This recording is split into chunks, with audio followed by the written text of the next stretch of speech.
Bueno, primero que todo, disculpen, muy buenas tardes a todos y a todas las presentes. Les quiero dar la más cordial bienvenida al seminario que tiene por tema ¿qué es la DBT? Terapia dialéctica conductual. La docente que va a impartir la presente sesión es Carolina Moraga Sabaj. Ella es psicóloga de la Universidad UNIAC, también asistente social de la Universidad de Concepción, terapeuta conductual dialéctico de la Universidad de Chile, coordinadora del Diplomado en Terapia Conductual Dialéctica, Hospital del Salvador, UD Chile, y posee también un entrenamiento intensivo en DBT, disculpe, por The Linehan Institute Behavioral Tech. A continuación, les comento que vamos a dar inicio a la presentación de la docente. Una vez que esta termine, vamos a realizar un sorteo que va a ser por una beca totalmente gratuita para el curso de Terapia Conductual Dialéctica, DBT, una terapia para pacientes con trastorno de personalidad limítrofe que impartirá Carolina y que tendrá sus clases o sesiones en vivo los días 17 y 18 de este mes.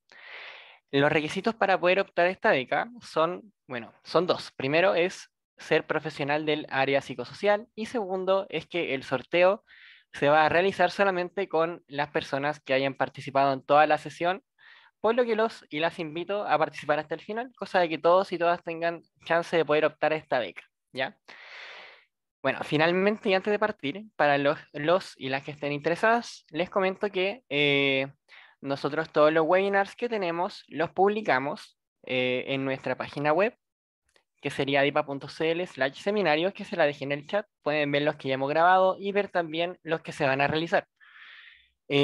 También les comento que subimos podcast tratando sobre temas del área psicosocial. Nos pueden encontrar en YouTube y en Spotify buscando la palabra Adipados. Y finalmente también tenemos un blog de noticias en la cual se tratan las temáticas de la actualidad en adipa.cl/noticias. Así que quedan invitados a ver todas estas paginitas y ya habiendo quedado todo claro respecto a la lección del día de hoy, los y las dejo con la docente y su exposición. Así que dale nomás, Carolina. Gracias, Daniel. ¿Ya? Hola a todos. Tenemos 1 hora y media, no es mucho, para poder hablar un poco de lo que es DBT. Yo no sé si algunos están familiarizados con esta terapia o no. Es una terapia que yo aprendí hace el 2009 en realidad. La conocí cuando yo trabajaba en el Hospital Salvador. Trabajo en el servicio de psiquiatría del Hospital Salvador. Además, coordino, como decía Daniel, el diploma de formación de terapia de DBT acá en el Hospital Salvador y la Universidad de Chile. Soy psicóloga y soy asistente social, esa es mi primera profesión. Así es que vamos a hablar un poquitito para los que no sepan y los que saben, pueden ir aportando, pueden preguntar cualquier cosa. Espero que nos alcance el tiempo. Efectivamente, como Daniel decía, vamos a tener un curso de 8 horas la próxima semana, donde ahí se va a hablar un poco más, de forma un poco más concreta de las habilidades que se requieren como terapeuta para DBT o que se usan. Yo ahora les voy a contar un poco de qué se trata esta terapia. Voy a compartir pantalla de una presentación.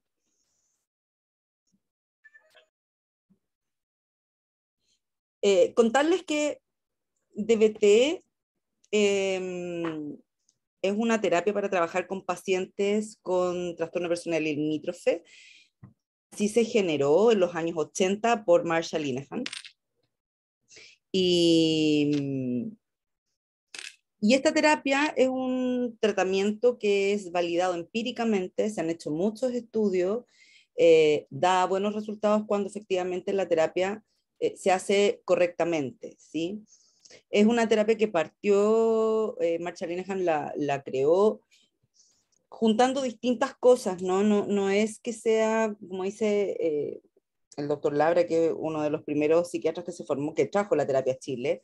Él habla de que Marsha Linehan no es que haya creado la rueda, ¿no? Es como ella con sus conocimientos armó esta terapia, que es una terapia súper estructurada, donde habló de una terapia para pacientes que no daban respuesta a otras terapias, ¿sí?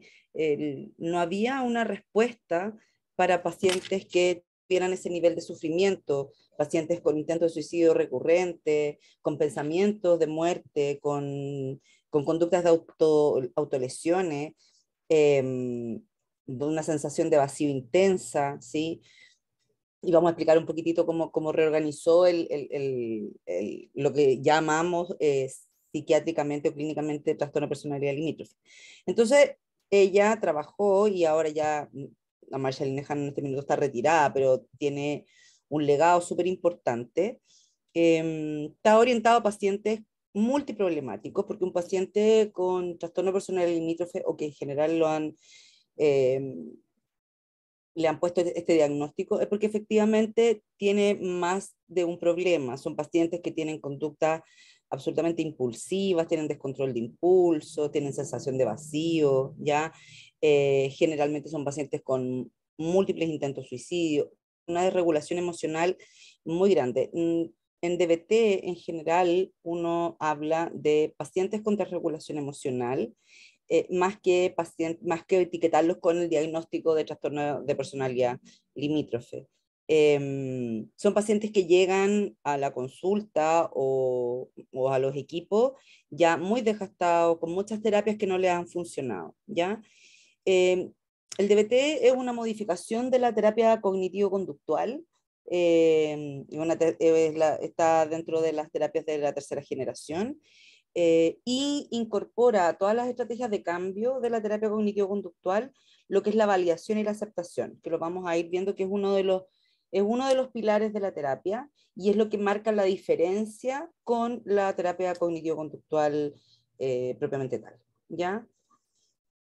Esta terapia se usa para pacientes con trastorno de personalidad limítrofe, que tienen uso y abuso de sustancias.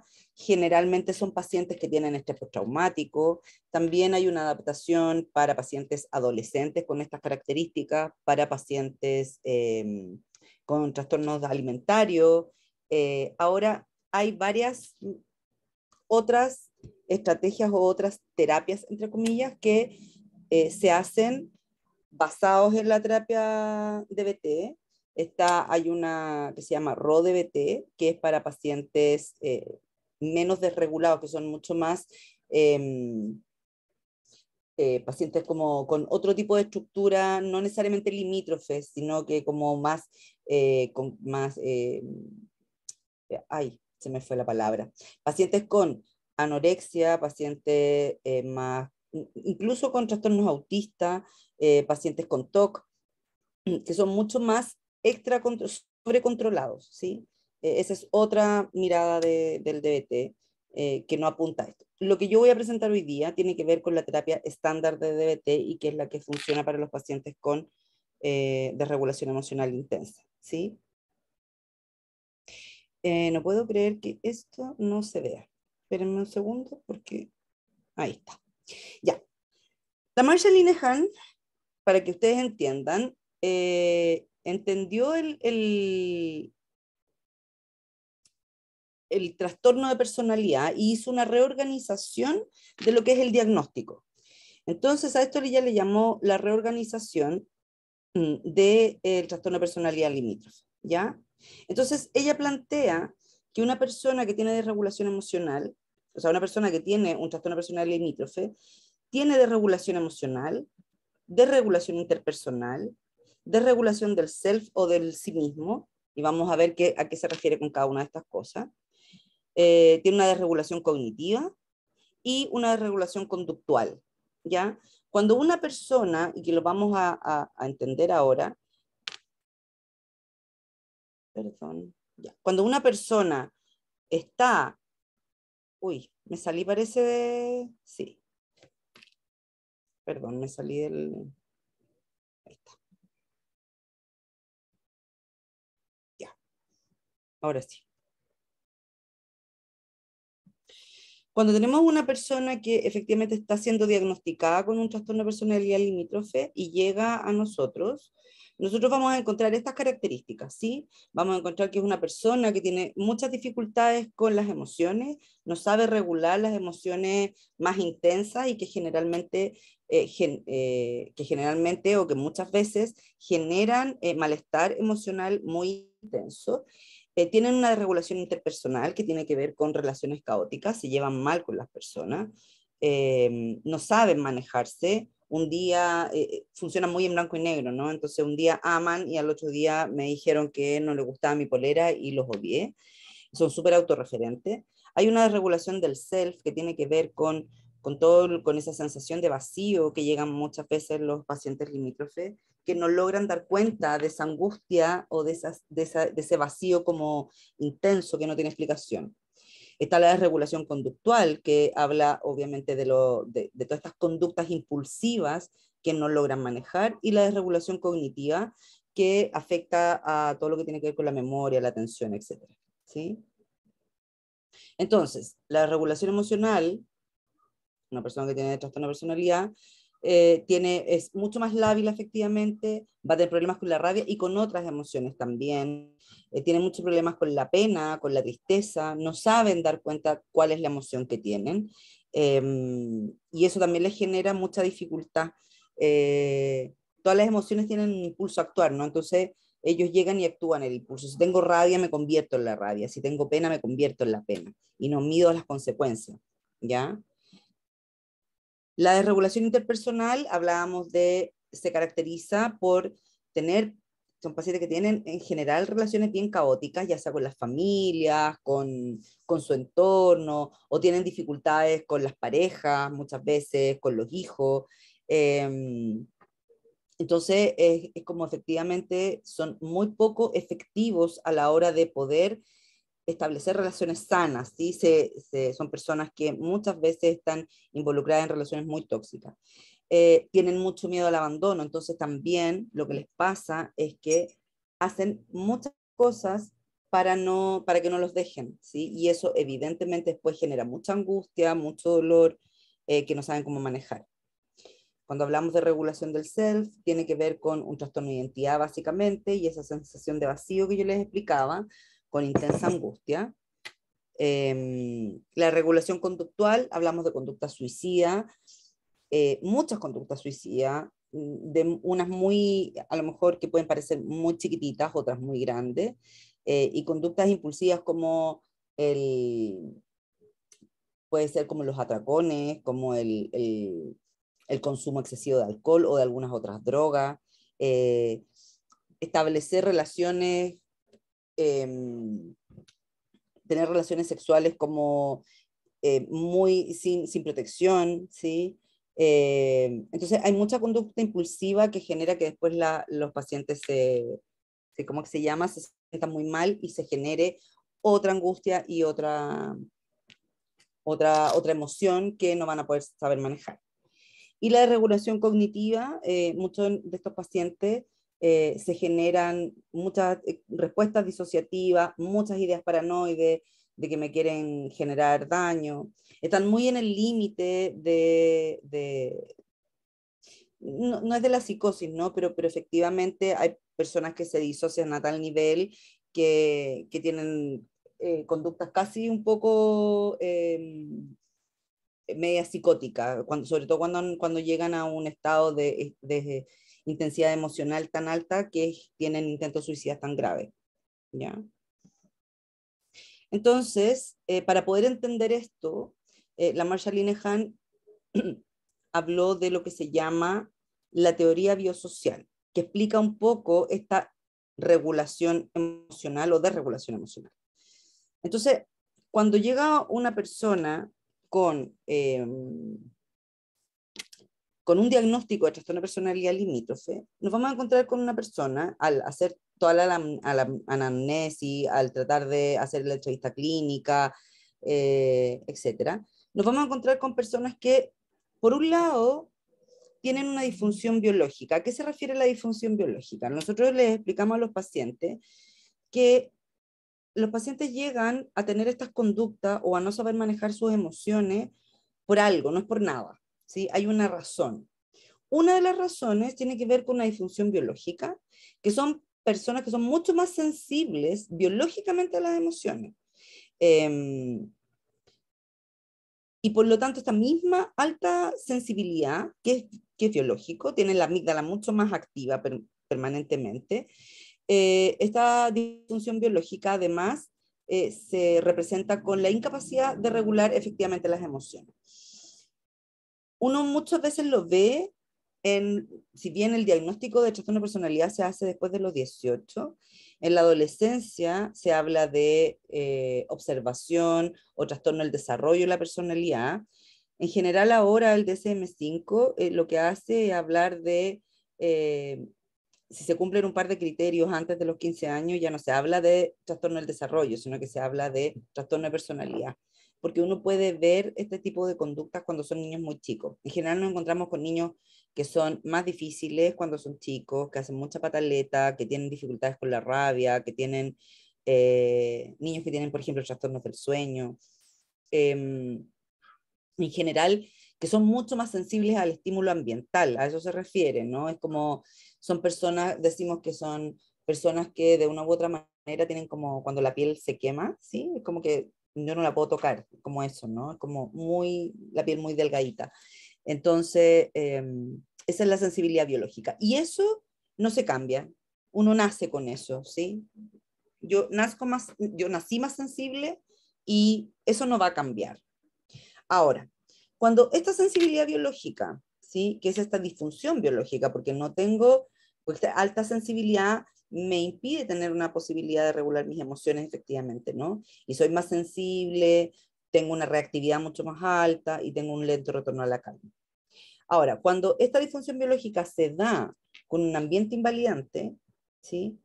Eh, y esto se da a través del tiempo, eso es lo que genera lo que llamamos una desregulación emocional crónica, que en el fondo es el trastorno de personalidad limítrofe.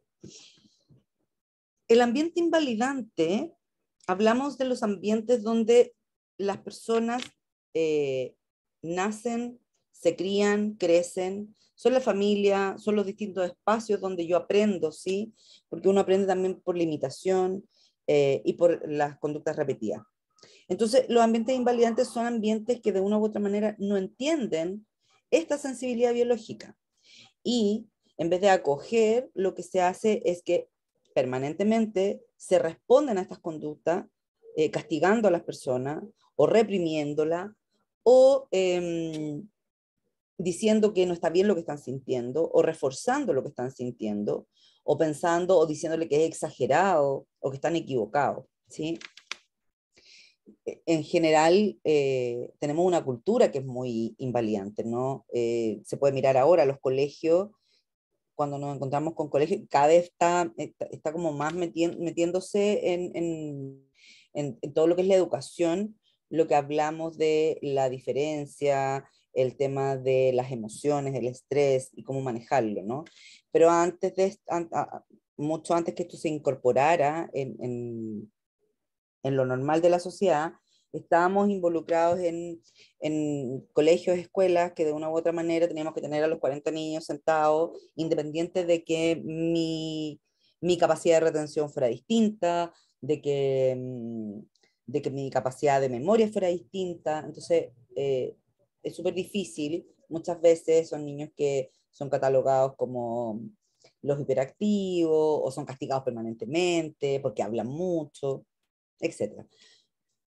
Entonces son ambientes invalidantes. Ahora, los ambientes invalidantes no es que sean malos, ¿no? Porque uno pudiera decir, claro, en mi familia siempre me dijeron que era tan alaraca, que lloraba por todo, eh, que no me debería sentir así, que por qué me va a dar miedo apagar la luz y no pasa nada. Entonces, el tema es que esos ambientes invalidantes cuando se repiten en el tiempo y se repiten frente a muchas conductas, y además de eso, hay ambientes invalidantes peores, porque las pacientes con desregulación emocional, la mayoría tiene algún tipo de trauma, ¿sí? De trauma complejo o trauma de la niñez. Entonces pueden ser abusos, maltrato, etcétera. Y eso es absolutamente un ambiente invalidante terrible.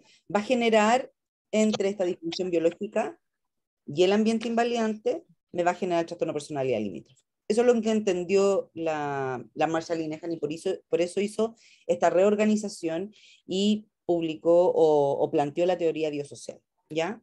Entonces, por un lado tenemos algo que no cambia y por otro lado tenemos este ambiente invalidante que sí puede cambiar, ¿ya?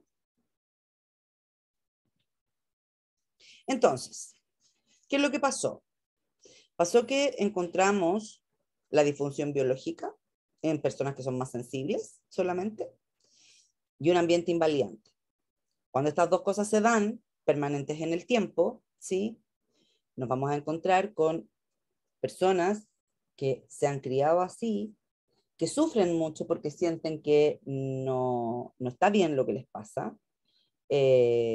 Generalmente uno recibe pacientes, incluso adolescentes, que dice, yo no sé por qué soy así, prefiero morirme, eh, no me gusta ser así, estoy fallado, ¿sí? Nunca voy a cambiar, es preferible no estar. ¿Ok? Entonces, cuando esto se da en el tiempo, se generan patrones de comportamiento y de pensamiento que son automáticos, ¿no? Y la única forma en que yo puedo regular o sentirme un poco mejor es a través de seguir invalidándome. Yo soy tan tonta, soy no sé qué, etcétera. Y además de eso, ahí vienen todas estas conductas más para suicidas o suicidas.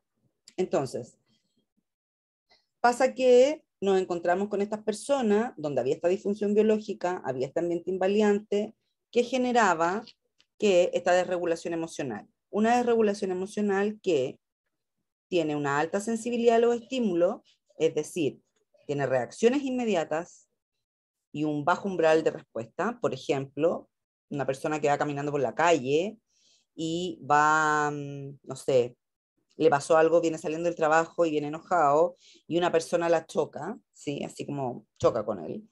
Estas personas que ya viene enojado, es otro estímulo que explota mucho más alto y se puede dar vuelta y le puede decir un par de garabatos a la persona que lo chocó y la persona se queda así como, perdona, disculpa. Entonces, efectivamente, no logra pensar que fue, no fue de adrede, ¿no? Es como, tienen una alta reactividad, es decir, ya sintieron alto, vamos a ver un dibujito de ahí, sintieron con una sensación muy alta y les reaccionan muy rápidamente, ¿no es cierto? Y tienen reacciones extremas. Nosotros les explicamos a los pacientes que de una u otra manera lo que pasa es que no logran detenerse a pensar en si lo que voy a hacer o lo que me da ganas de hacer, la emoción, es adecuado o no. Entonces llego y reacciono. Y muchas veces esas reacciones evidentemente tienen consecuencias negativas. O sea, me transformo en la rabia y, no sé, quebré la silla en la casa y no me di ni cuenta, ¿no? Es como, y le di un golpe a la pared y después me di cuenta que me dolió la mano y que nada, que la pared no le pasó nada, o rompí un vidrio y entonces me corto. Y también ahí, cuando yo estoy con una alta reactividad, o sea, mi cerebro está muy interferido, ya sea por emociones y pensamientos, se regula todos los procesos cognitivos, ¿ya? Y además de eso, lo que les pasa a estas personas es que tienen un lento retorno a la calma, ¿sí? Porque están además permanentemente pensando, pensando, pensando. Entonces, a alguien que, no sé, me chocó, yo venía de mala de la pega y alguien vino y chocó conmigo porque, no sé, iba hablando por teléfono, me dio rabia y yo así, ¡ay, qué lata! Y sigo caminando y a lo mejor sigo pensando en otra cosa.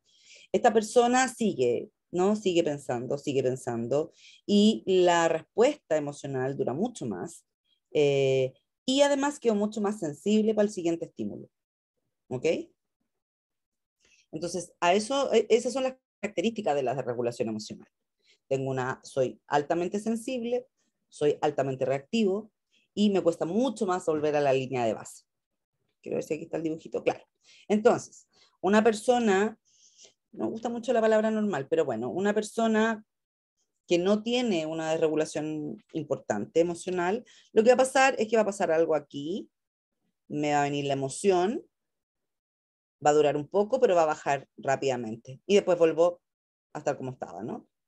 Una persona que tiene esta desregulación emocional importante viene el estímulo, ¿sí? Y rápidamente sube la emoción, ¿sí? Es como cuando los gatos se engrifan, ¿sí? Es como, viene un estímulo, por ejemplo, este caballero que me chocó, yo ya venía medio enojado, ¿sí? Y entonces mi emoción no demoró nada, segundos en subir. El tema es que segundos en subir y como vienen todos estos pensamientos o muchas otras cosas más, empieza a bajar muy lentamente, ¿ok? Eh, una cosa que pasa con estos pacientes es que efectivamente eh, viene el estímulo, sube tan rápido la emoción que no quiere seguir sintiendo porque es muy alto lo que estáis sintiendo, la pena o la rabia, me pasó algo y empiezo a controlar y no puedo, no puedo, no puedo. Entonces aquí quieren cortar porque no quieren seguir sintiendo. Y ahí es donde tienen estas respuestas desadaptativas que han aprendido con el tiempo, ¿no? Es como, eh, por ejemplo, tengo que estar enferma para que mi mamá me pesque, ¿sí? Y eso pues se transforma en quiero morirme o se transforma en necesito hacer algo para parar de sufrir y necesito sentir algo más intenso que lo que estoy sintiendo y ahí vienen las conductas de autodaño. Los cortes, las quemaduras, personas que se sacan el pelo, que se comen los dedos, etcétera, ¿sí? Entonces, ¿qué es lo que pasa? Que no logran darse cuenta que yo tengo el corte aquí, va a bajar, baja, ¿sí? Pero todo esto son consecuencias negativas que no lo logran ver. Entonces, por eso decía en la diapositiva anterior que sensibiliza a estímulos siguientes, porque como se demora tanto en bajar la emoción, yo creo, hay pacientes que te dicen, estuve toda la semana angustiada, no logra ver que efectivamente no es que le hayan pasado muchas cosas, es que efectivamente me pasó una y a lo mejor tuve una conducta desadaptativa y esa conducta desadaptativa después me di cuenta y me generó otra emoción. ¿Sí? Entonces, de la pena a lo mejor pasé a la rabia y de la rabia a la frustración y después a la angustia. Entonces, claro, efectivamente se demora mucho más en bajar. ¿Ok?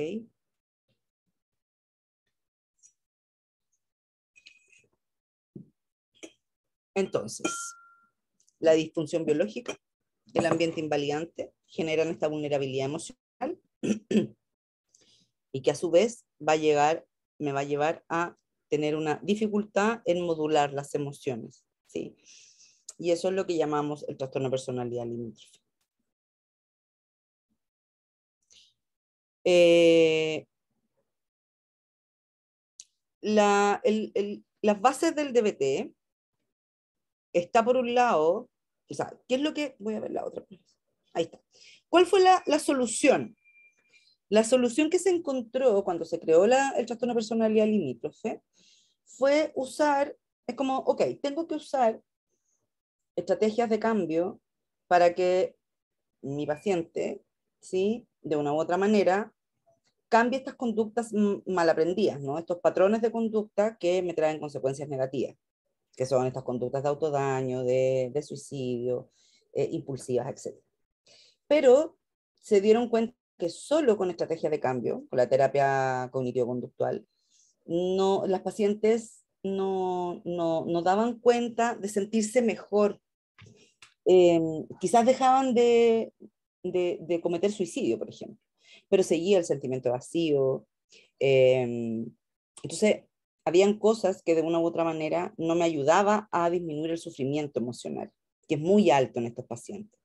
Entonces, ahí es donde se incorpora esta otra patita que tiene que ver con la aceptación, ¿ya? Y que se usa mucho la validación.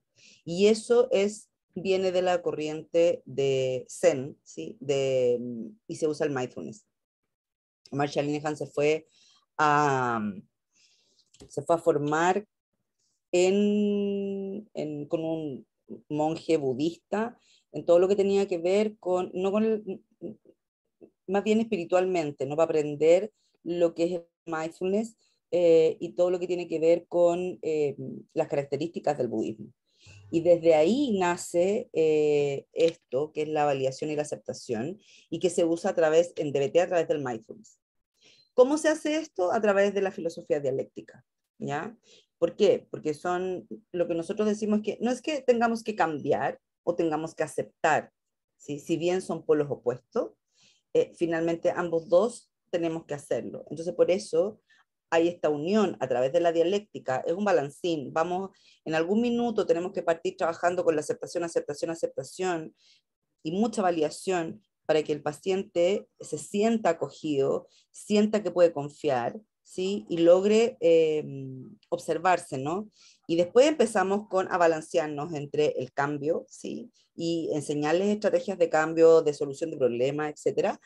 Y vamos a ir viendo, porque esto es como un balance, es un baile entre el terapeuta y el paciente, ¿ya? Y por eso se usa mucho la filosofía dialéctica. Entonces, las bases del DBT tienen que ver con la terapia cognitivo-conductual, donde usamos todas las estrategias de resolución de problemas que hay, más la filosofía Zen y la filosofía dialéctica, ¿ya? Esos son los tres pilares y las bases del DBT. ¿Hasta aquí hay alguna pregunta o no? Yo no estoy viendo el chat. Ok.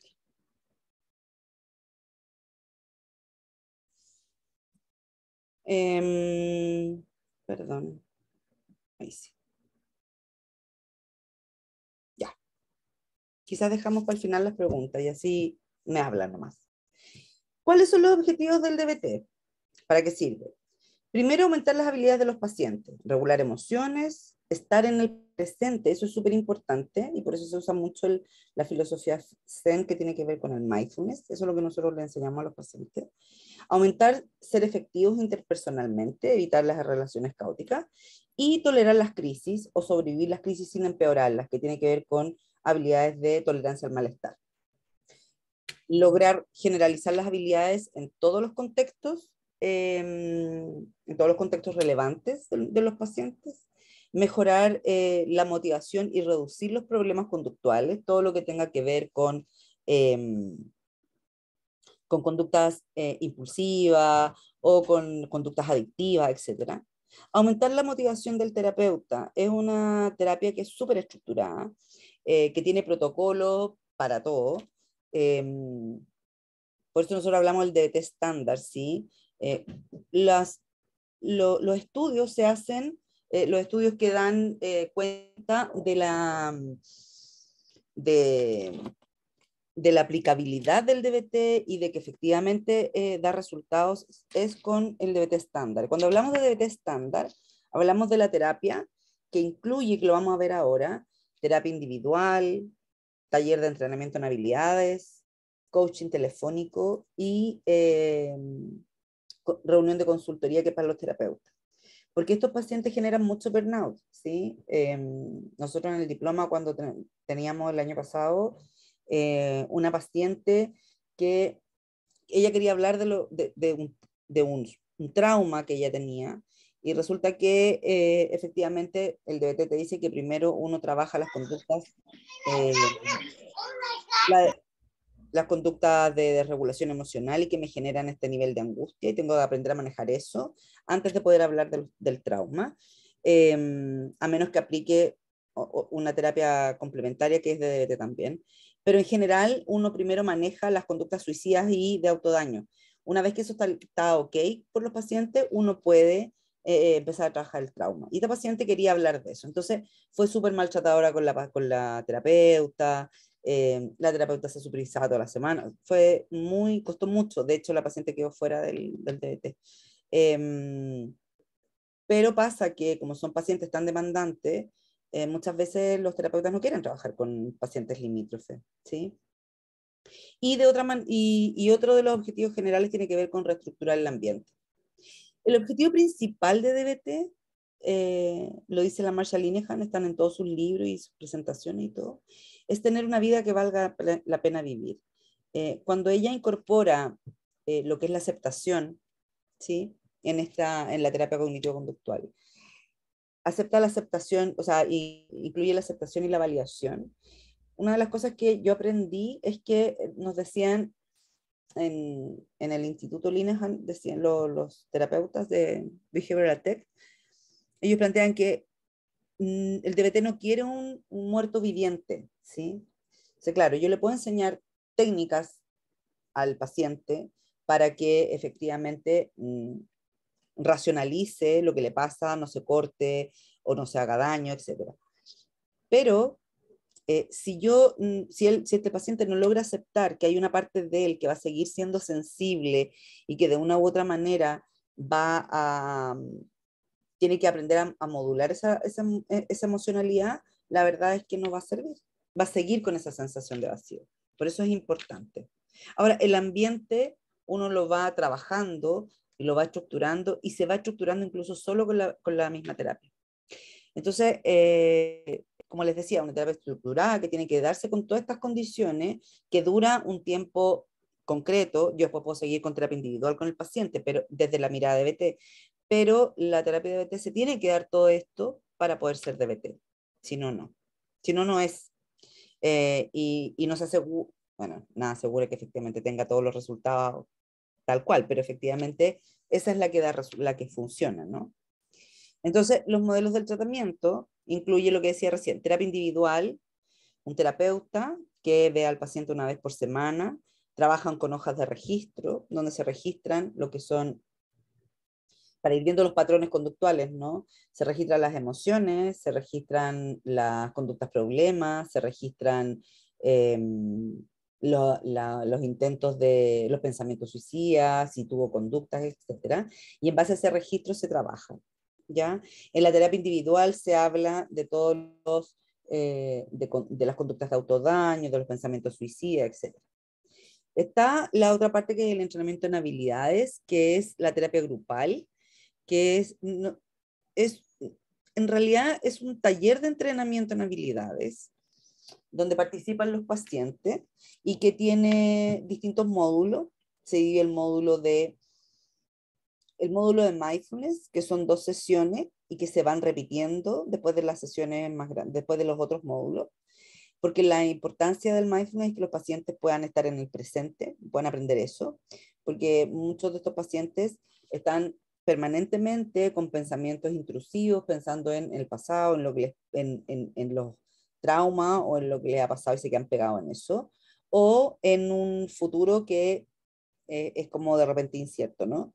Está el módulo de regulación emocional propiamente tal, donde se les enseña a los pacientes habilidades para manejar y aprender a darse cuenta de las emociones que tienen y cómo de una u otra manera usar ciertas estrategias para poder cambiar emociones o cambiar mi respuesta conductual que puede ser desadaptativa. Está el módulo, después del módulo de regulación emocional, nuevamente se repite mindfulness en 2 sesiones. ¿Sí? Después viene efectividad interpersonal, donde se trabaja efectivamente el lograr poder pedir lo que yo necesito de una manera efectiva y aprender a decir que no. Son pacientes que les cuesta mucho aprender a pedir o decir que no. Son pacientes que son muy fóbicos a veces también, entonces se trabajan distintas estrategias, distintas habilidades para manejarse a nivel interpersonal y tener relaciones más sanas. Y el módulo de tolerancia al malestar, que se divide en 2 partes. Una tiene que ver con, parece que lo tengo más adelante, con estrategias para sobrevivir la crisis, es decir, estrategias súper concretas para cuando el paciente está con una desregulación importante, cuando está con una intensidad emocional tan alta que no puede manejarse solo. Y son estrategias concretas como las estrategias de, por ejemplo, eh, estrategias de distracción, estrategias de mejorar el momento, estrategias de usar cómo uso el agua fría para bajar mi nivel emocional tan alto, o cómo cambiar mi fisiología corporal para poder sentirme mejor. Son estrategias muy concretas. Y la otra parte tiene que ver con lo que son las estrategias de aceptación y que es la aceptación radical de la realidad, y que ahí, que es una de las habilidades más difíciles, creo yo, que hay que aprender y generalmente se hacen al final. Entonces, los pacientes aprenden a aceptar las realidades que no van a cambiar, ¿sí? La farmacoterapia, muchos de estos pacientes son pacientes que tienen comorbilidad, tienen otras a lo mejor patologías, o a lo mejor no, pero se usa porque llegan pacientes deprimidos, se usan medicamentos para el descontrol de impulso, etcétera. Entonces, tienen que tener farmacoterapia, se usan. Si no, hay pacientes que no tienen, no necesitan fármacos, pero si no necesitan fármacos, que son los menos, ¿no? En algún minuto sí que se tiene que usar, se manda un terapeuta de DBT que sea psiquiatra. Y la consultoría semanal, que son, sin esta consultoría no existe el DBT. Nosotros decimos en DBT que somos un grupo terapeuta a cargo de un grupo paciente. Eh, la consultoría se tiene que dar todas las semanas, donde están todos los terapeutas, donde los terapeutas hablan de sus pacientes, se hablan de las reuniones de grupo, de lo que pasó, y más que una supervisión individual, tiene que ver con un espacio para que el terapeuta pueda pedir ayuda, donde el terapeuta tiene que aplicar las habilidades de BT también, eh, porque si no, no tampoco sirve. Entonces, es un espacio donde los propios terapeutas se van, buscan validación o buscan es como mirar esto que no estoy viendo, ¿sí? Me está pasando esto, me siento estancado, no sé qué pasa, etcétera. Ahora sí necesito supervisión individual también, pero además es súper importante porque así todos los terapeutas sabemos, conocemos al resto de nuestros pacientes, ¿sí? Del equipo en el que estamos trabajando. ¿Okay? Entonces, cuando hablamos de DBT, hablamos de todo esto. O sea, una terapia donde tiene que existir todo esto. Si esto no existe, no es DBT.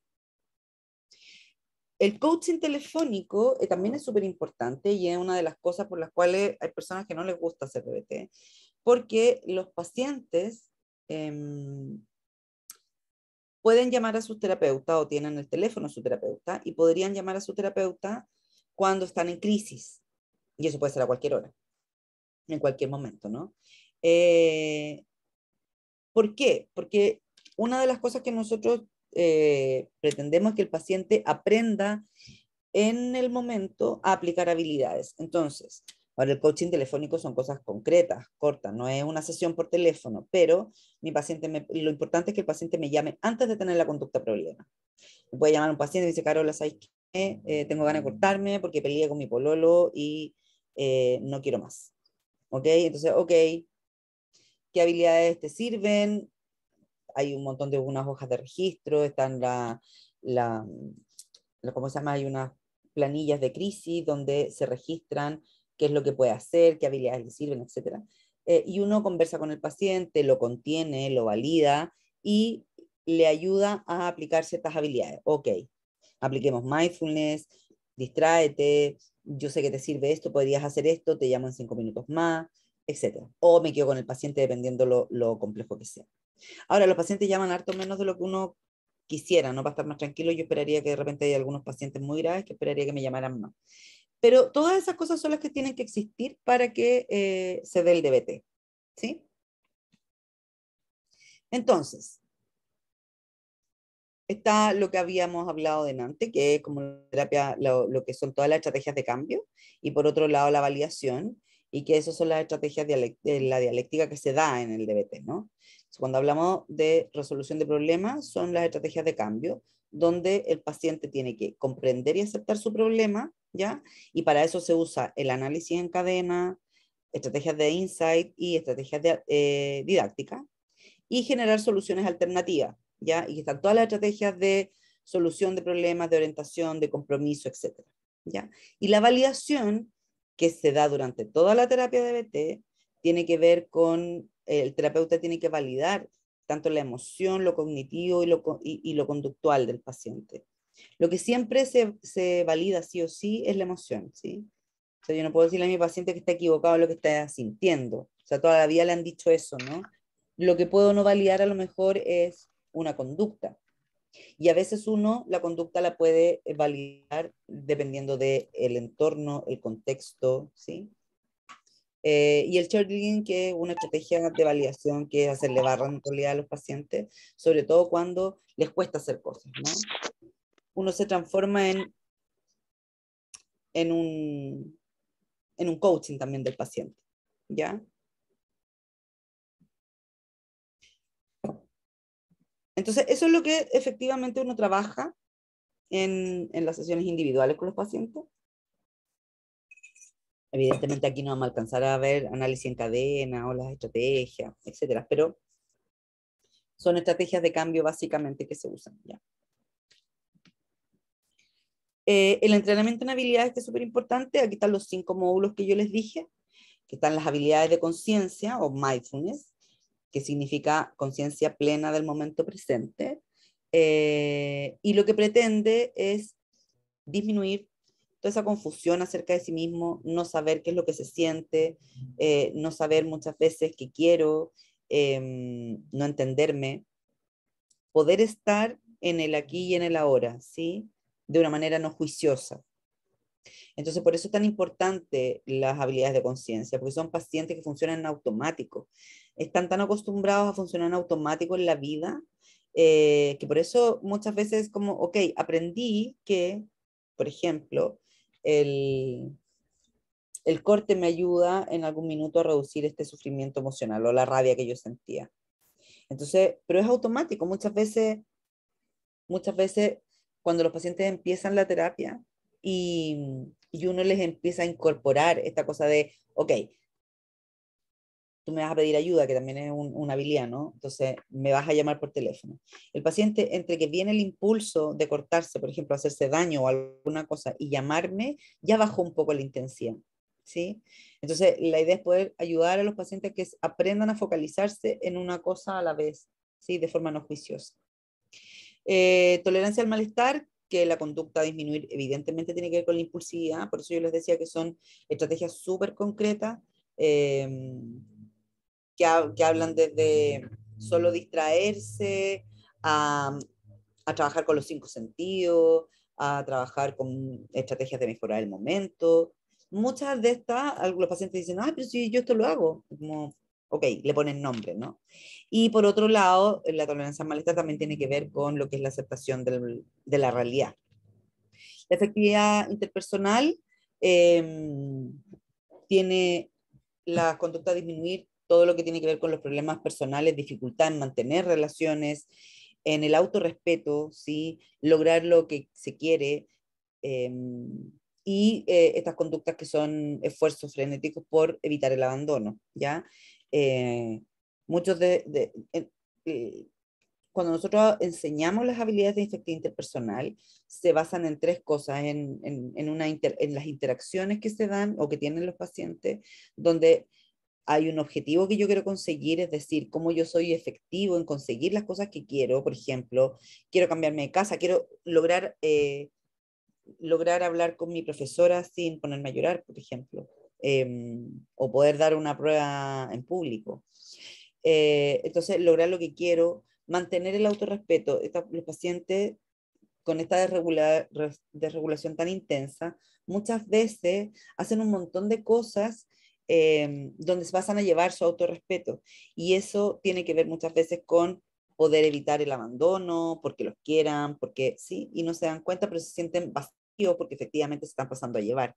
Eh, y efectivamente cómo yo cuido las relaciones, porque también son personas que de una u otra manera me voy a un lado o me voy a otro, es blanco o es negro. Entonces, eres la mejor amiga que tengo o eres el amor de mi vida y al otro día me hiciste no sé qué cosa y ya te odio, te detesto y quiero que te vayas, ¿sí? Entonces pasa que muchas veces llegan estos pacientes y hay personas que están hasta acá. Entonces uno siempre les dice, sí, lo que pasa es que a veces las personas se aburren, ¿sí? Y como, porque no logran entenderte. Entonces lograr esa estabilidad en ese sentido. La regulación emocional, la conducta que se quiere disminuir tiene que ver con la inestabilidad emocional, obviamente, que estoy súper contenta y me pasó algo súper mínimo para otras personas y entonces me entró una pena atroz. O, por ejemplo, estoy en el colegio y estoy súper angustiada y no sé, mi compañera no me contestó o no me quiso acompañar a comprar y resulta que me desregulé, me dio pena, me dio miedo, me tuvieron que ir a buscar al colegio, etcétera. Entonces hay una inestabilidad que se da y que es propia en estos pacientes, ¿ya? Y el camino del medio es una habilidad que se empezó a usar en lo que es en el trabajo con adolescentes, porque la terapia DBT para adolescentes y para adultos es más o menos igual. Son las mismas habilidades con la única diferencia que en los grupos de adolescentes o sea, tiene algunos otros cambios, obviamente, ¿no? Uno trabaja como terapeuta de una manera distinta también con los adolescentes, pero los talleres grupales participa el adolescente con uno de sus padres o con uno de sus cuidadores, ¿ya? Porque lo que importa aquí también es que los cuidadores o las familias también aprendan estrategia. Entonces, esto se empezó el camino del medio, eh, que lo que pretende es disminuir estas conductas polarizadas, ya sea pensamientos, emociones o conductas polarizadas, de bueno y malo, de te amo, te odio, etcétera, se daba en el grupo de adolescentes, pero después se dieron cuenta que efectivamente también funciona para los adultos y se incorpora habilidades del camino del medio en el módulo de efectividad interpersonal para los adultos. En los adolescentes es un módulo más grande, completo, donde se enseña dialéctica, validación, etc. ¿Ya? Refuerzo de conducta, castigo, todo eso. ¿Ya?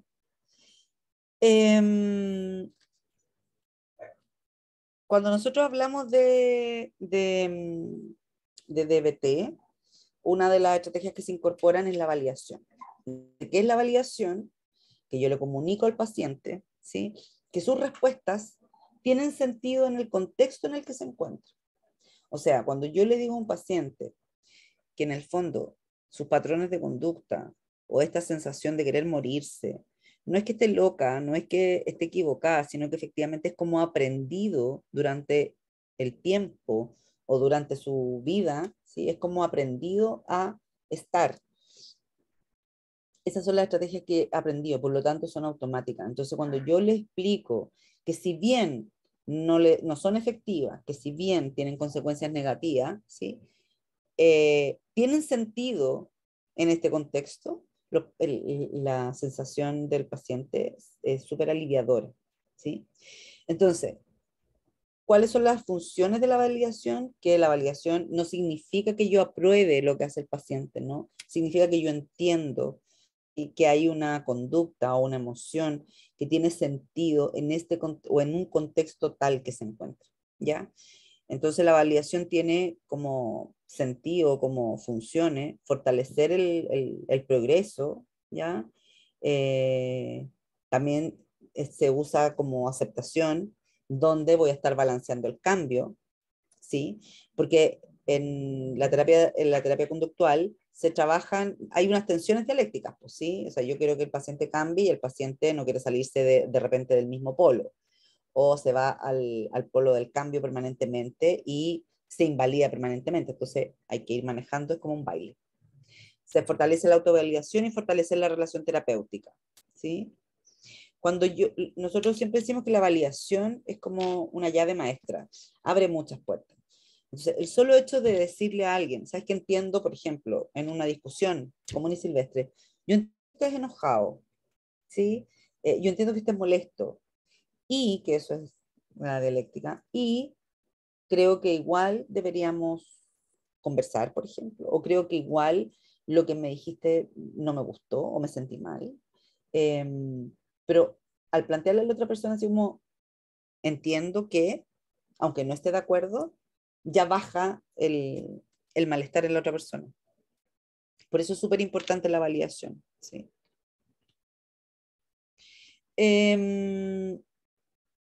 Por otro lado, la dialéctica, ¿ya? Que es un proceso de cambio continuo. ¿Sí? La dialéctica nos dice que estamos en un cambio continuo, que lo único constante es el cambio.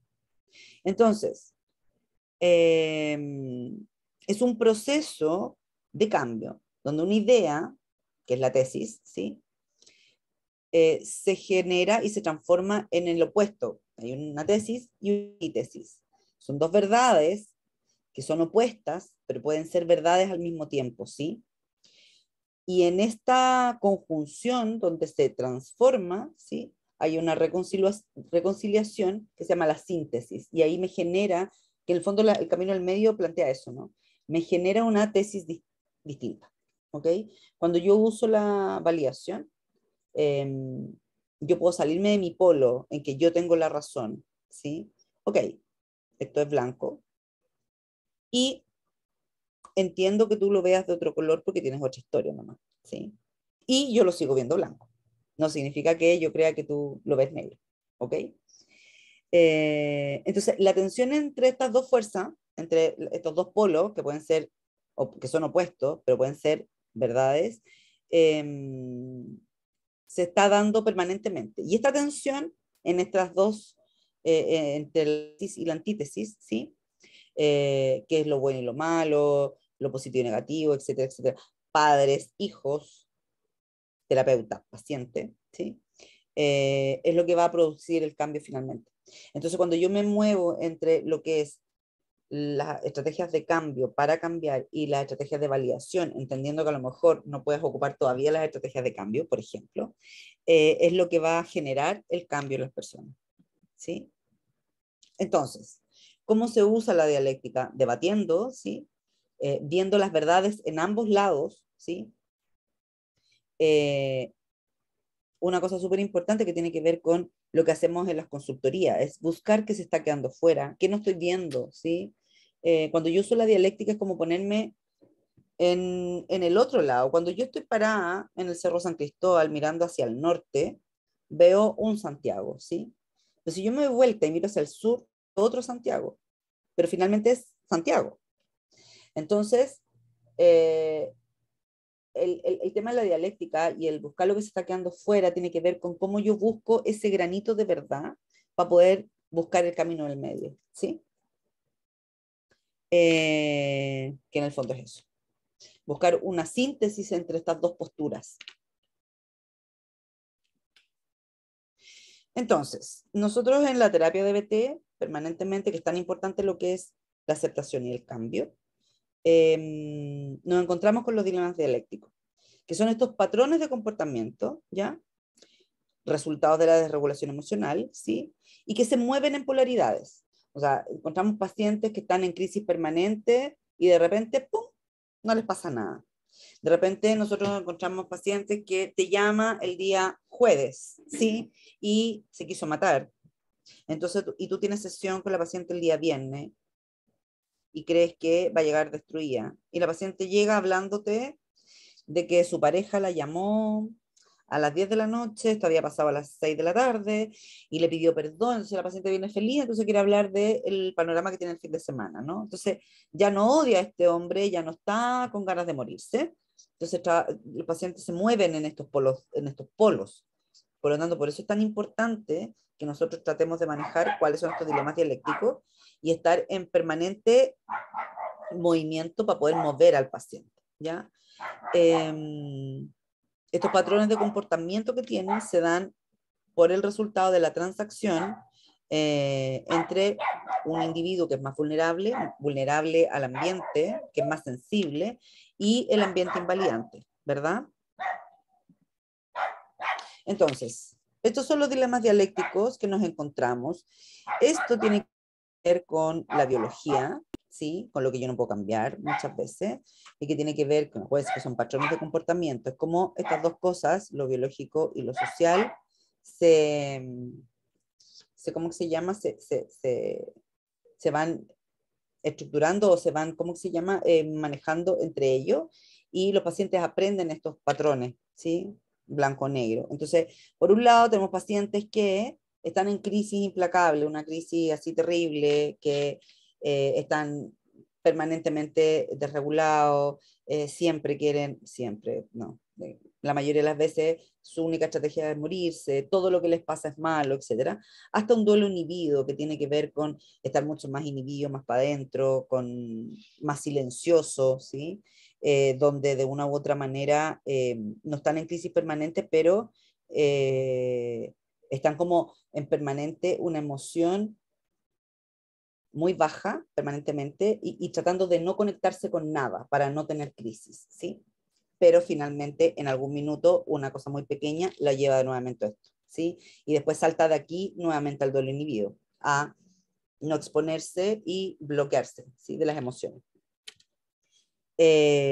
Por otro lado tenemos la pasividad activa, que son pacientes que de una u otra manera en algún momento están desregulados, pero en algunos ambientes se desregulan, en otros no, pero están como siempre ahí. Son pacientes que te dicen siempre que están como, que siempre están angustiados, que siempre están al límite, ¿ok?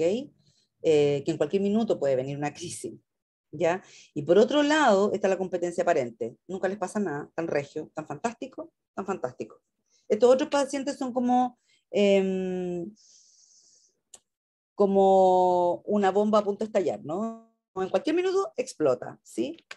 Y este otro que está acá, después de eso pasan a competencia aparente. ¿Estoy regio? No, no me pasa nada, esto no me importa.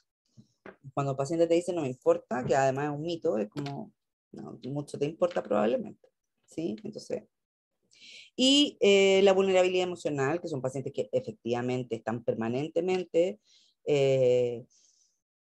súper con las emociones muy a flor de piel, por lo tanto, todo les afecta, ¿sí? Ponen mucha información o todo lo que les pasa afuera. Entonces están muy vulnerables emocionalmente, están como muy a que en cualquier minuto les puede pasar o una emoción se puede estallar y puede generar alguna crisis, ¿no?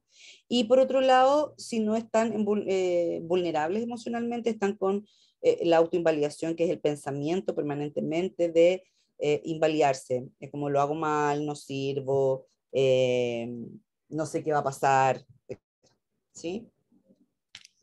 No sirvo para nada, siempre me pasa lo mismo, ¿sí? Todo es mi culpa.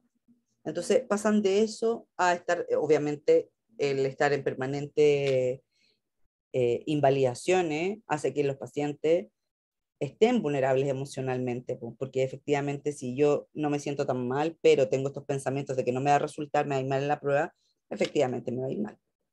Entonces, cuando uno trabaja en DBT, nos encontramos con, ahora, no es que esté todos estos en un solo paciente, generalmente se va dando uno u otro, donde uno va trabajando entre una cosa y otra, ¿sí?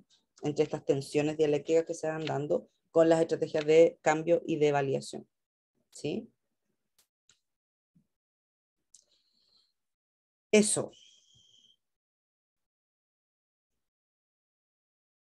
Ahí está.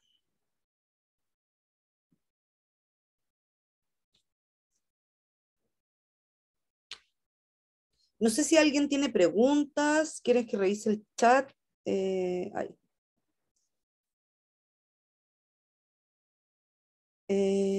No sé, a ver.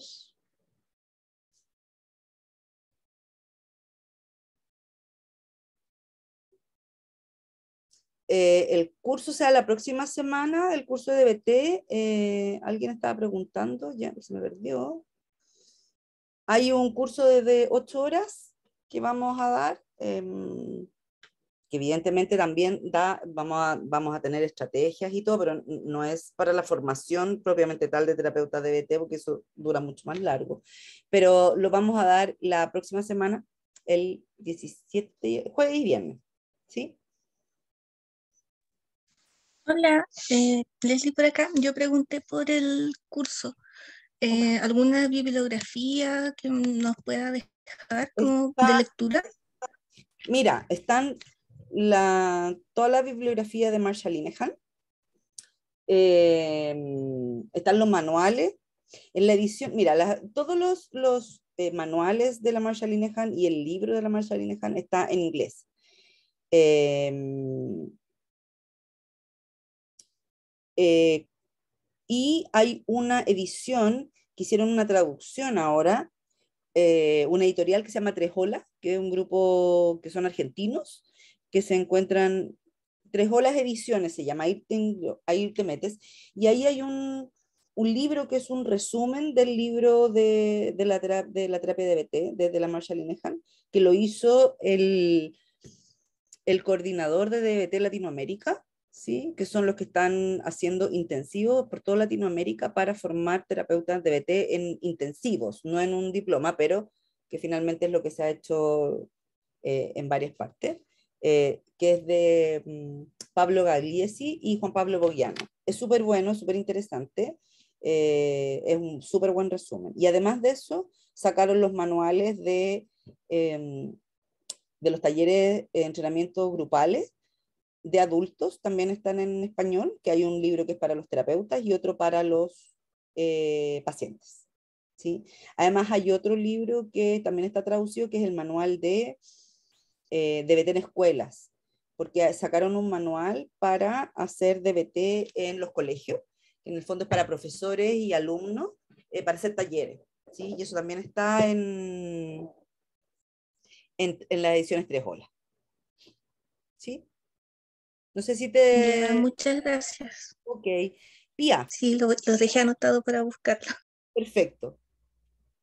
Pía, Hola, sí, mira, me gustaría consultar cómo se puede vincular esto con la violencia de género, ya que trabajo en un programa o sea, trabajamos como que es resiliente de violencia de género y muchas de ellas, producto de la misma violencia, van generando trastorno de la personalidad o depresión. Entonces, muchas veces no se puede tocar la reparación de la violencia sin ver estos aspectos de la personalidad.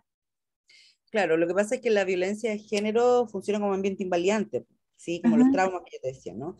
Entonces, una persona que ha sido, que ha estado expuesta a violencia de cualquier tipo, ¿sí? Efectivamente puede tener un trauma, y si eso ha sido durante mucho tiempo, también evidentemente puede generar lo que hablamos de la desregulación emocional.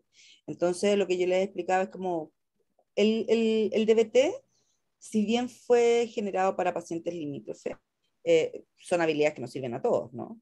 Ujú. Entonces, claro, uno pudiera, cuando tú te encuentras con pacientes que han estado expuestos a violencia de género y además de eso presentan características de desregulación emocional, es decir, o de intensidad de emocionalidad muy intensa, evidentemente las habilidades en DBT les pueden servir, Ay, ok. absolutamente, porque van a aprender a manejar la desregulación y van a aprender a aceptar la vida que han tenido de alguna manera, porque esa vida ya no la pueden cambiar. Por eso son lo de la aceptación radical, ¿no? Ahora, hay que tener ojo y uno tiene que estar preparado para poder trabajar con estos pacientes, porque evidentemente son pacientes complejos, ¿sí? Sí. Entonces, pero las habilidades de BT evidentemente que le van a servir, Ya, ¿sí? ya, No muchas sé si te gracias. respondí, ¿sí? Sí, sí, Súper. sí, lo anoté de hecho. Muchas gracias. Belén, Hola, buenas tardes. hola. Me llamó la atención cuando estaba hablando del contacto, el coaching telefónico. Ujú. Me quedé pensando es que, ¿qué pasa? ¿No se genera en ese caso alguna dependencia y cómo lo abordan en ese caso?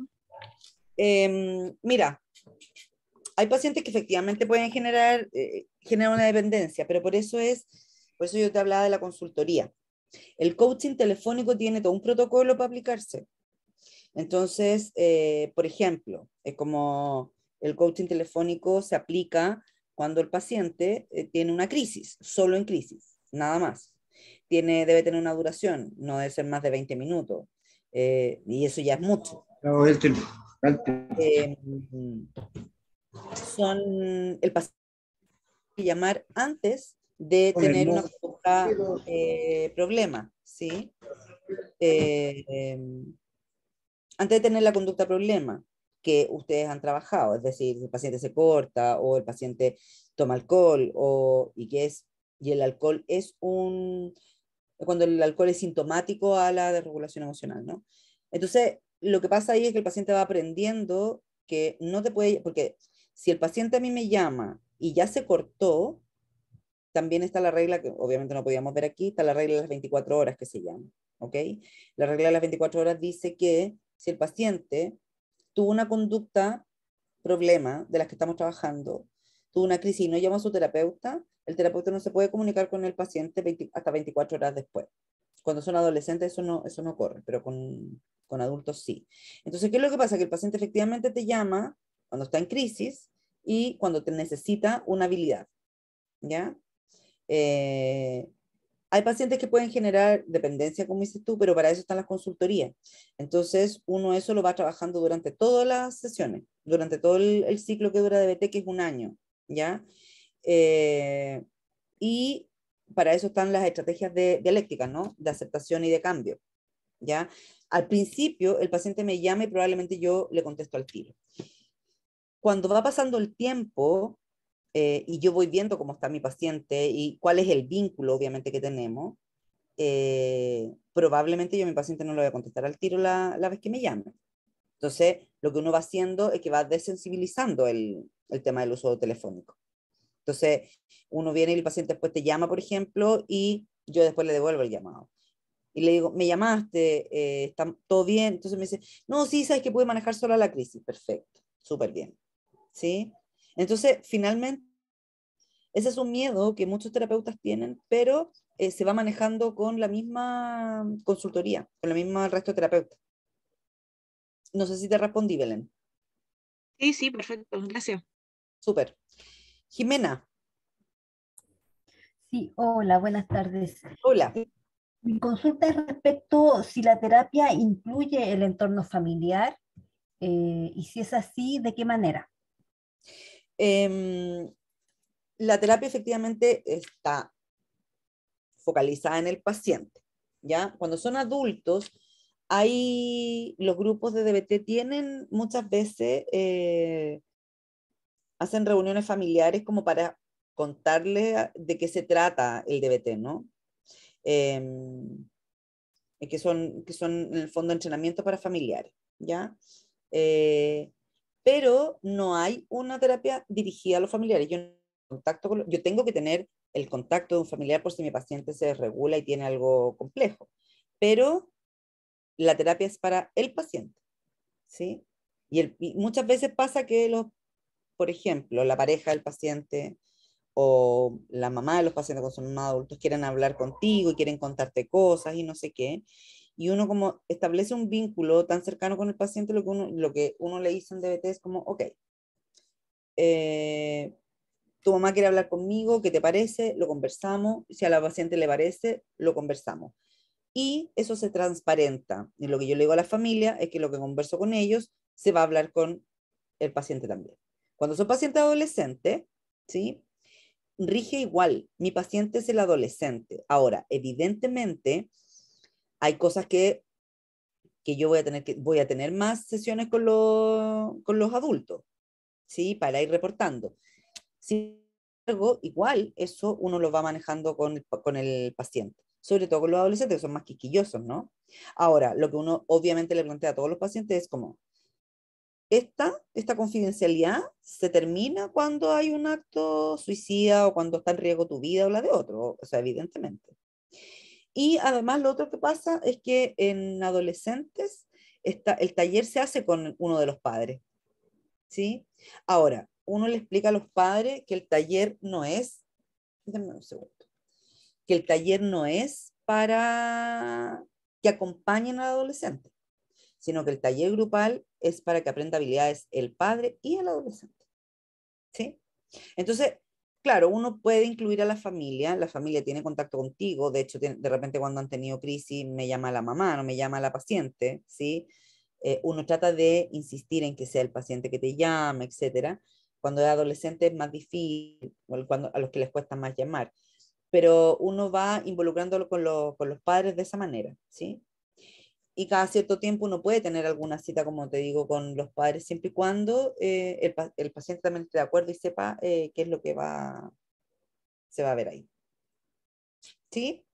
Ok, súper. Víctor, Hola, ¿qué tal? hola. Sobre la disfunción biológica que usted comentó al principio, ¿esta tiene alguna base genética o anatómica en el paciente? O sea, la disfunción biológica se da, genética puede ser, pero tiene que ver con anatomía cerebral, con una amígdala más activa, con un lóbulo frontal que efectivamente no esté bien desarrollado, ¿sí? Donde la amígdala va a estar tan alerta permanentemente, lo que mi cerebro está alerta permanentemente. entonces efectivamente soy mucho más sensible a los estímulos. Tiene que ver básicamente con eso, ¿sí? No hay estudios de que sea genético, ¿sí? Tú puedes, de repente tienes no sé, te invento, tengo una familia, tengo 3 hijas o 3 hijos y uno es súper piola, el otro es más revoltoso y tengo uno que efectivamente es mucho más difícil, que el chico que es más desafiante, que capaz que él efectivamente tenga una disfunción biológica en el sentido de que es mucho más sensible, que es lo que hablábamos antes, ¿no? Y que lo importante acá es que si evidentemente existe esta sensibilidad emocional, una cosa es que yo sea sensible a los estímulos, ¿sí? Y que me genere toda esta cosa y sea más vulnerable emocionalmente. Pero tiene que darse con un ambiente invalidante. Si no se da con el ambiente invalidante, efectivamente no necesariamente se genera un trastorno de personalidad, según este paradigma, esta terapia, ¿no? No necesariamente yo puedo tener 2 hijas y a lo mejor una efectivamente es más sensible que la otra y las cría igual y una tiene desregulación emocional y la otra no. Eh, o, porque, o puede ser que efectivamente yo tenga una persona o tenga un hijo que sea súper emocional o sensible, pero efectivamente si se ha criado en un ambiente mucho más validador o no ha tenido ningún tipo de traumas de niño, etcétera, etcétera, no va a generar a lo mejor solo va a ser más sensible. ¿Sí? Ya, muchas gracias. Ok. No sé si alguien más tiene preguntas. Voy a ver. Quería preguntar, antes que se me Sí, olvide, dime. Carolina, sí, respecto a el acceso en la salud pública de este tipo de terapia. Uf, ese es el problema. Eh, a ver, eh, es una terapia que es súper cara porque requiere harto recurso humano, ¿sí?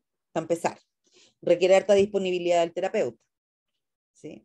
Eh, yo creo que hay varios equipos de DBT en la parte privada y en la parte privada puede costar, por ejemplo, lo más barato, así como 400.000, 350.000 pesos mensuales, que eso es muy barato, ¿sí? Hasta más de 1 millón de pesos. En la parte pública,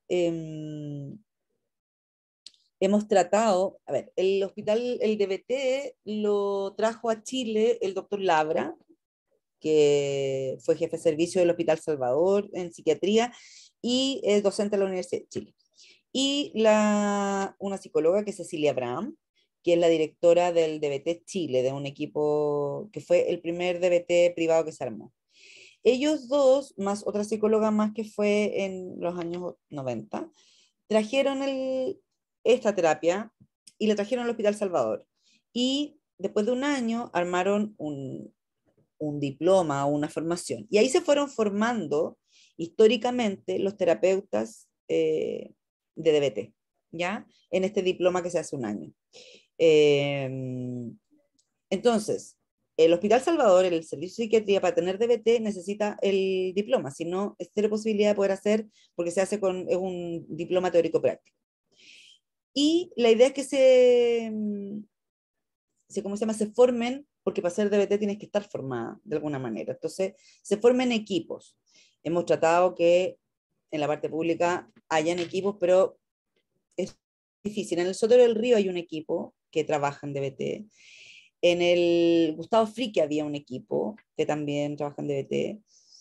¿En qué otra parte pública? La católica no es pública, pero también tiene un equipo de DBT de San Joaquín. Y parece que Puerto Varas hay un equipo de DBT también. Ahora que hemos hecho en la formación de forma online, hay mucha más gente de provincia que se ha inscrito. Entonces, pero hay muy poco en los servicios públicos, ¿sí? Porque se requiere harto personal que esté formado. Pero bueno, sí. Ok. ¿Vanita? Sí, ¿Tienes hola. levantado? Sí, hola. Hola. Eh, bueno, más o menos respondiste un poco a la pregunta. Es que yo quería saber desde cuándo ¿Y de dónde se sacó este tipo de terapia? Que Esta terapia, me tardé en entrar, por eso que no escucharon mucho ah, la introducción. esta terapia se creó en los años 80, derivada de la terapia cognitivo-conductual. Su creadora es Marsha Linehan, que es una psicóloga con muchos estudios. Eh, y ella creó esta terapia con muchos, después de mucho trabajo, de muchas investigaciones, ¿sí? De muchas pruebas, ¿no? Y incorporó algunos otros como el tema del mindfulness, la filosofía dialéctica, etcétera. Entonces se generó en esos tiempos para pacientes con trastorno de personalidad con conductas suicidas crónicas, ¿ya? Entonces era porque Ujú. con la terapia cognitivo-conductual efectivamente había un cambio en el tema de las conductas, ¿sí?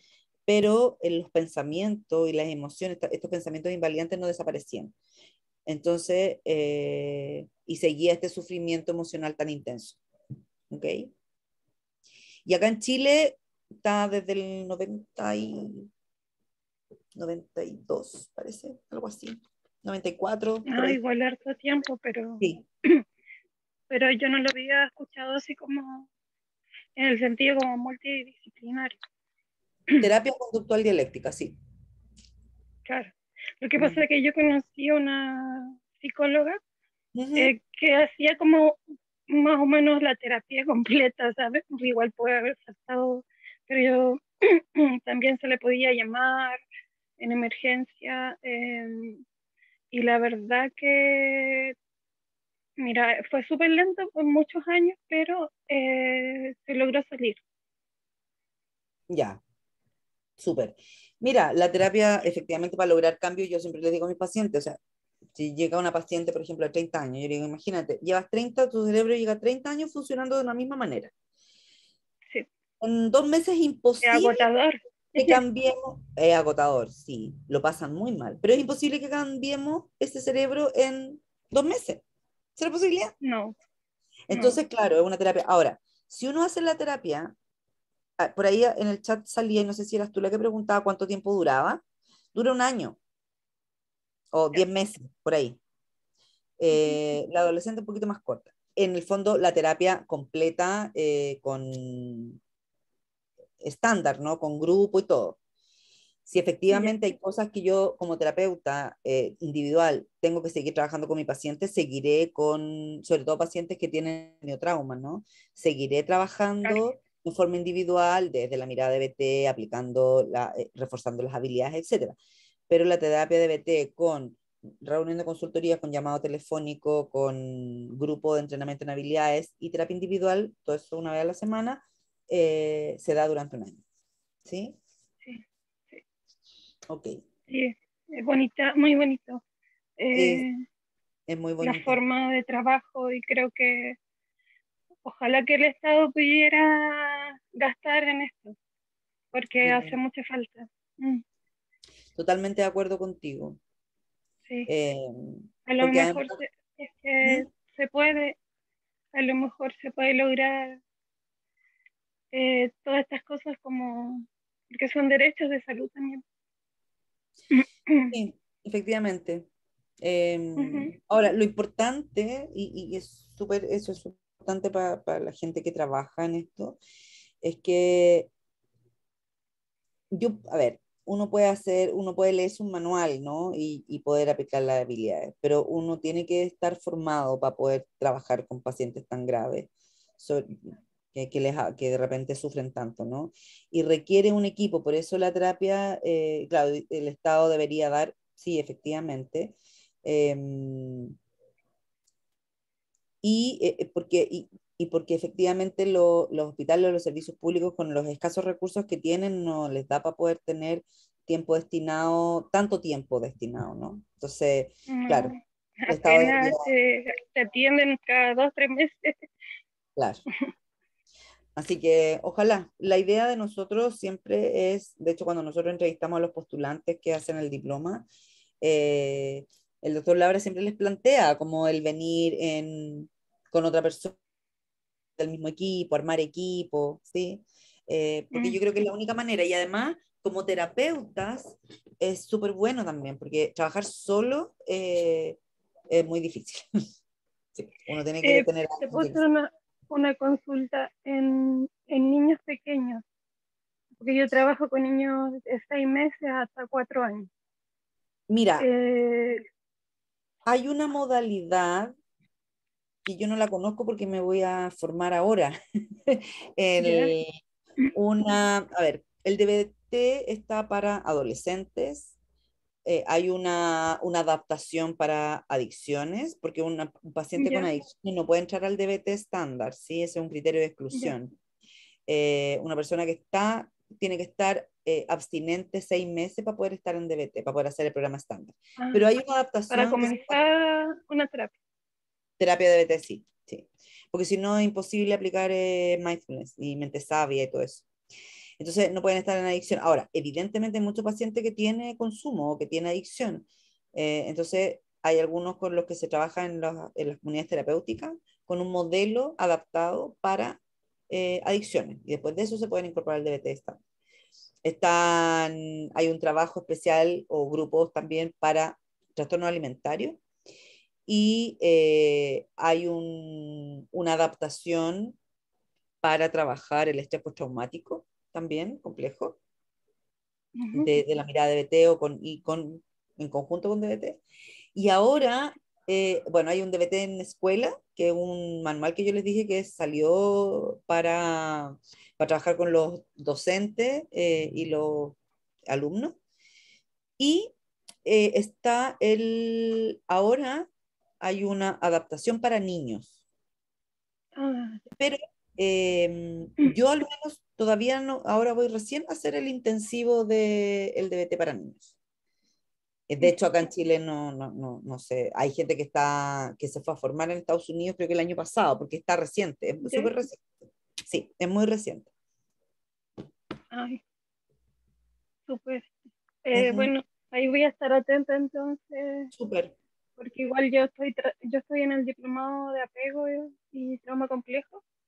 Y bueno, ya estoy tratando de como profesional que trabaja con los niños día a día, poder ayudarlos más, tener herramientas. Qué bonito, sí, de todas maneras. ¿Ya? Así que para que Gracias. esté atento. Ok. Sí. Alguien preguntó quién hace esas adaptaciones. Son el equipo de Behavioral Tech del Instituto de Marshall Linehan. ¿Sí? Son los que trabajan, trabaja en la Universidad de Washington completa. Son equipos grandes que llevan años, que se formaron con la Marshall, que armaron todo esto, que son especialistas en cada una de sus áreas. Son médicos, psicólogos, etcétera, que tienen mucha expertise y que trabajan en esta adaptación. María Luisa. Hola, María buenas Luisa, noches. hola. Sí, ¿me escuchan? Que yo estaba colocando eso de la duración, quién Sí. hace estas actualizaciones y más o menos cuál es la gran diferencia que hay dentro de estos modelos adaptativos. ¿Por qué, digamos, por qué tanta diferenciación?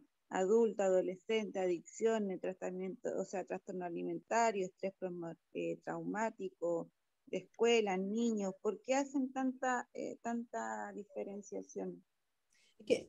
Mira, son adaptaciones, o sea, efectivamente el estándar es el DBT que se hace, el primero que se generó. Pero evidentemente hay investigaciones que hay ciertas aplicaciones que son más favorables, por ejemplo, para los adolescentes, el tema del grupo, es importante que no vaya el adolescente solo al taller grupal, que vaya con uno de los adultos responsables, porque obviamente ellos que viven con sus padres tienen, o sea, los padres tienen que tener, el ambiente tiene que incorporar habilidades, porque si no incorpora habilidades el niño no va a poder o el adolescente no va a cambiarlas. Y porque además, cuando estamos trabajando con adolescentes, por ejemplo, los adolescentes eh, empiezan, o sea, están en una etapa en la que están ¿cómo se llama? En una pelea o en una dialéctica permanente con los padres. Por lo tanto, cuando tenemos a alguien con desregulación emocional, este enfrentamiento puede ser mucho más grande. Entonces, por eso es importante, por ejemplo, cuando yo hablo de adaptaciones, efectivamente, el trastorno alimentario, es porque la conducta problema en el trastorno alimentario pueden ser, por ejemplo, los vómitos, los atracones, ¿sí? O el no comer. Entonces, se hace una hoja de registro especial para eso, ¿ya? Y porque esas pacientes tienen unas características, no son pacientes que se cortan, no son el típico paciente limítrofe, ¿no? No es el paciente que se corta o que se quiere matar, tiene estas otras conductas y que por lo tanto hay que trabajarlas de alguna otra manera también. O sea, tiene que ver un poquito con la sintomatología que presentan. Claro, lo que pasa es que no nos vamos, a ver, están los limítrofes como pacientes con una desregulación emocional, punto. Pero cuando tiene un trastorno, por ejemplo, alimentario, hay otras cosas que tienen que intervenir, o sea, tiene que haber un nutriólogo, tengo que trabajar con equipos también importantes, ¿no? Y con la mirada de DBT también. O sea, trabajamos y yo he tenido en grupo, hemos tenido pacientes con trastorno alimentario y súper bien, pero el terapeuta individual tiene que focalizarse, por ejemplo, en atracones, entonces, uno se va como mini especializando, por decirlo de alguna manera, en ciertas áreas, ¿ya? O sea, mi equipo, por ejemplo, yo trabajo con adultos y adolescentes, y tengo otros terapeutas que trabajan solo con adultos, hay un colega que trabaja en adicciones, por lo tanto se maneja súper bien con el tema de la adicción, porque pacientes adictos no pueden ingresar a DBT, por ejemplo. Entonces tienen requerimientos distintos, como dices tú, la sintomatología, pero es como, más que la sintomatología, son características distintas. El DBT en escuela, en el fondo, tiene que ver con todos estos manuales del adolescente, pero en el fondo está dirigido a que profesores aprendan estrategias para manejar la emocionalidad o la regulación emocional en el entorno escolar. O sea, tú te puedes encontrar una sala donde efectivamente no necesariamente vas a tener un paciente o un adolescente con trastorno personal limítrofe, pero que efectivamente puede estar estresado, puede estar angustiado, ¿sí? Y las habilidades de DBT evidentemente que les van a servir. Por ejemplo, no sé si te respondí, María Luisa. Sí, sí, lo único que me gustaría hacer como un alcance con lo que dijiste recién, que las adicciones no pueden ingresar a un modelo de DBT estándar, pero sí al modelo de DBT de adicciones. No, lo que pasa es que el modelo de DBT de adicciones es a ver, es una forma para trabajar con adictos en comunidades terapéuticas o en centros, ¿sí? Donde lo único que uno hace, o sea, trabaja algunas habilidades con las personas adictas, ¿sí? No sé si me entiendes. No es que haya un DBT, otro DBT, otra forma de hacer DBT con los adictos, no. Lo que pasa es que ellos tienen que manejar su adicción, ¿ya? Porque la adicción efectivamente es una cosa que los saca de sí y no son pacientes que muchas veces pueden mentir mucho. Entonces nosotros, por ejemplo, una vez tuvimos una paciente con problemas de alcohol súper graves. El tema es que ya cuando la paciente un día quedó así muy borrada y tuvo una conducta de intento de suicidio muy grave, logramos darnos cuenta que efectivamente la paciente llevaba 3 meses o 4 meses en DBT, que le había mentido a la terapeuta porque efectivamente en vez de usar habilidades, ella seguía tomando, ¿sí? Porque tiene una adicción, po. Entonces, lo que el cerebro le dice es que tiene que tomar. Ahora, cuando yo tengo, por ejemplo, pacientes que tienen, no sé, consumen marihuana en forma esporádica, o que incluso pacientes que de repente consumen marihuana todos los días, ya, no, igual se incorporan a un programa de DBT, ¿no? Cuando ese consumo está siendo sintomático a la desregulación emocional, no cuando lo que prima es la adicción. A eso me refiero. Cuando este paciente se limpia de la adicción, ¿sí?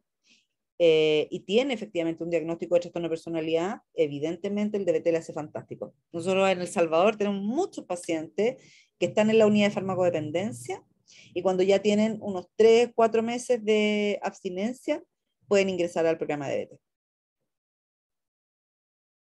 Muchas gracias, me queda claro. Ok, qué bueno. No sé si hay más preguntas.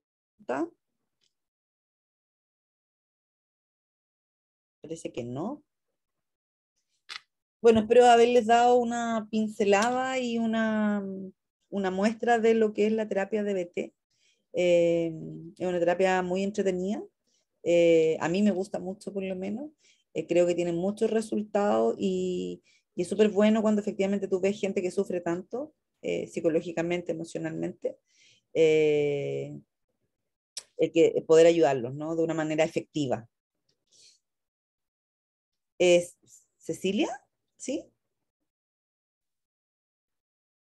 Cecilia, levantaste la mano.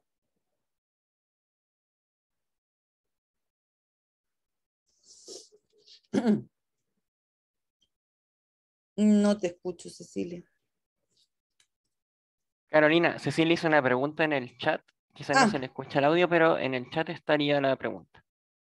Si ah, quieres te la puedo leer. ya, súper. Bueno, ella dijo, en el ámbito de la psicología clínica, ¿cuál crees que sería el enfoque psicoterapéutico que se puede complementar de mejor manera al DBT? Mm. Lo que pasa es que yo creo que hay distintos enfoques que se pueden complementar. Yo creo que el sistémico en algún momento determinado, dependiendo de la situación del paciente. Eh, DBT se usa para el trastorno de personalidad limítrofe, para otras cosas, como para poder entrenarse en ciertas habilidades. Ahora, en otro momento ese mismo paciente puede que efectivamente tenga alguna otra necesidad y ahí habrá que ver qué es lo que le hace más sentido también, ¿no?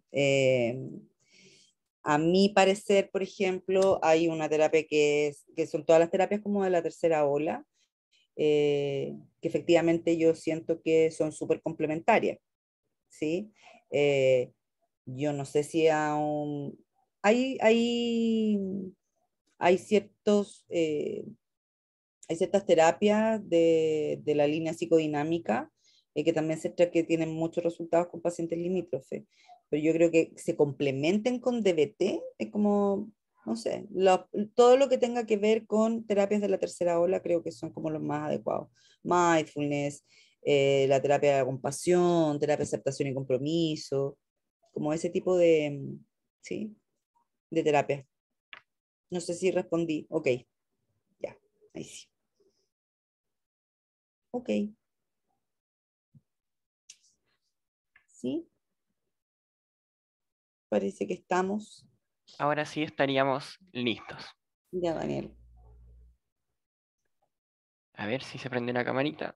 Ahí está. Bueno, primero que todo, obviamente te voy a dar las gracias por esta muy buena charla. Voy a darle las gracias también a toda la gente que participó en este seminario. Eh, para cualquiera que esté interesado o interesada, les voy a dejar el link del curso en nuestra página web. Ahí también hay más información en el caso de que quieran interiorizarse más respecto al tema. Y obviamente, como lo prometido es deuda y como le había comentado al inicio, vamos a hacer el sorteo. Les voy a compartir pantalla. Ustedes me avisan si es que se ve. Bueno, les comento un poquito. Sí se ve. Muchas gracias, 285 personas las que se inscribieron en este seminario, así que voy a hacer el sorteo con todas, pero obviamente la que esté acá y me responda va a ser la ganadora, ¿ya?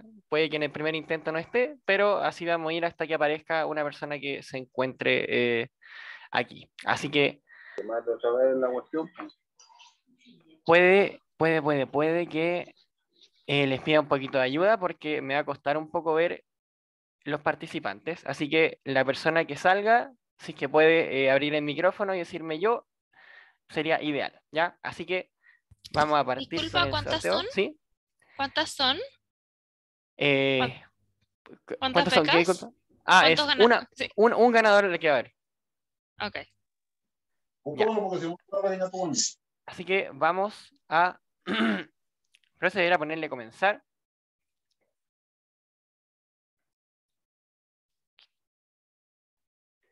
Cecilia Tapia, ¿estará por ahí? Sí, sí, sí. ¿Está? La última chica que preguntó, la del micrófono apagado.